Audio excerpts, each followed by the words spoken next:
Aj pri styku s tými, čo z podnetu nepriateľa obhajujú lož, s Kristovou pomocou zachováva pokoj a rozvahu.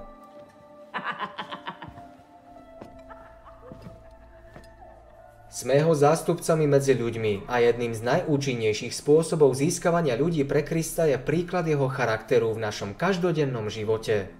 Ako verní Boží svedkovia prechádzame v každom čase školou utrpenia, v ktorej sme tvrdo vychovávaní. Chodíme úzkou cestou pozemského života a v peci súženia sa zbavujeme povahových nečistôt, aby sme odzrkadlovali jas toho veľkého svetla.